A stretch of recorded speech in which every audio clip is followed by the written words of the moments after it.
के कारण और संसार पर आने वाली घटनाओं की बाट देखते देखते लोगों के जी में जीना रहेगा क्योंकि आकाश की शक्तियाँ हिलाई जाएंगी। तब वे मनुष्य के पुत्र को सामर्थ और बड़ी महिमा के साथ बादल पे आते देखेंगे। हालेलुया। वचन यहाँ बता रहा है कि क्या होगा कि आकाश की शक्तियाँ हिलाई जाएंगी। हालेलुया। ये आकाश की शक्तियाँ क्या है?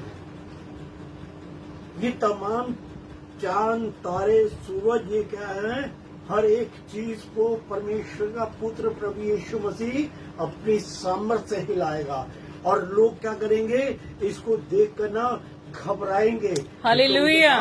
वचन नहीं है, मगर जो जानते हैं, जो प्रभु यीशु मसीह के वचन को जानते हैं, प्रभु यीशु मसीह को जानते हैं, रात दिन उससे लिपटे और चुपटे रहते हैं और तमाम बातों को जानते हैं, वो जानेंगे कि इस टाइम क्या है?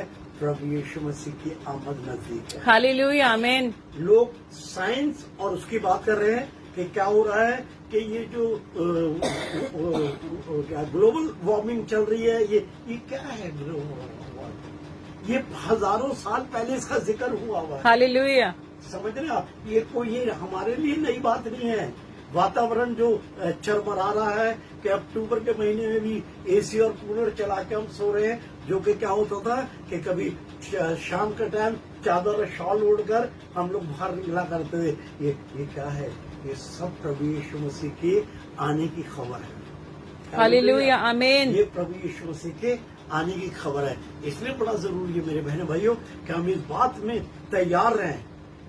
ये कोई ऐसी बात नहीं है कि नहीं चलो हमने वचन सुना, ठीक है भाई, लिखा हुआ बाइबल में, नहीं, ये पक्का है। हालेलुया। जब हम किसी बात को पक्का बात जान लेते ना, तो क्या करते हैं? हम एक बाड़ा बनाते हैं। आमीन। हम क्या करते हैं? बाड़ा बनाते हैं। अभी हमें पता चल जाए कि गली में से बहुत तेज पानी आने वाला है, तो हम सब मिलकर क्या करेंगे? वहाँ ऐसी एक रोक बनाएंगे, ऐसी एक बात करेंगे कि भाई ऐसा पानी ना गली में ना आ जाए या कोई संकट ऐसा वो ना हो जाए। तो क्या है? हम बाड़ा, और हमारा बाड़ा जो है वो प्रभु यीशु मसीह है। Hallelujah, hallelujah. हमने उसके अंदर है ना, क्योंकि वो कह रहा है जो परम प्रधान के साए में रहता है, हमें उसके साए में रहता है। हालेलुया। हमें उसके साए में बना रहना है। जब हम उसके साए में रहे, क्योंकि उसके सामने क्या बाड़ा और क्या और रुकावट, उसको वो हर चीज। आज के दिन में हम बड़ी टेक्नोलॉजी और उसकी बातें करते हैं, मगर जब प्रभु यीशु मसीह अपनी सामर्थ्य दिखाता ना, तो सब चीज झरझर हो जाती है। हालेलुया, आमीन। हर चीज झरझर हो जाती है। इस बात का हम ध्यान रखें। अगर कोई बचा सकता है तो उसका नाम प्रभु है। हालेलुया, आमीन। क्योंकि उसने इंतजाम कर रखा है।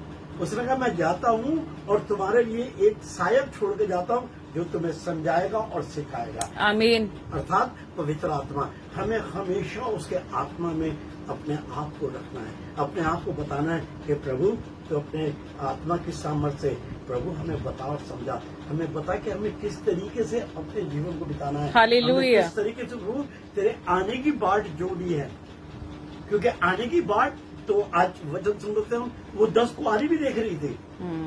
हालेलुया। भाई 10 तैयार थे, सब कुछ एज इट इज था, मगर क्या हुआ? जरा सी भूल में 5 चली गई और 5 रह गई। ऐसा ना हो कि कोई जरा सी भूल में हम प्रभु के साथ जाने में रह जाए, क्योंकि प्रभु की आमद तो पक्की है। हालेलुया। उसने तो बता दिया कि तुम चिन्ह देखोगे, तुम ऐसी ऐसी बातों को देखोगे और इस बात के लिए बिल्कुल तैयार रहो। ये सब कुछ चल रहा है। आप और मैं रोज हमेशा न्यूज में देखते कोई ऐसी बात ही नहीं है।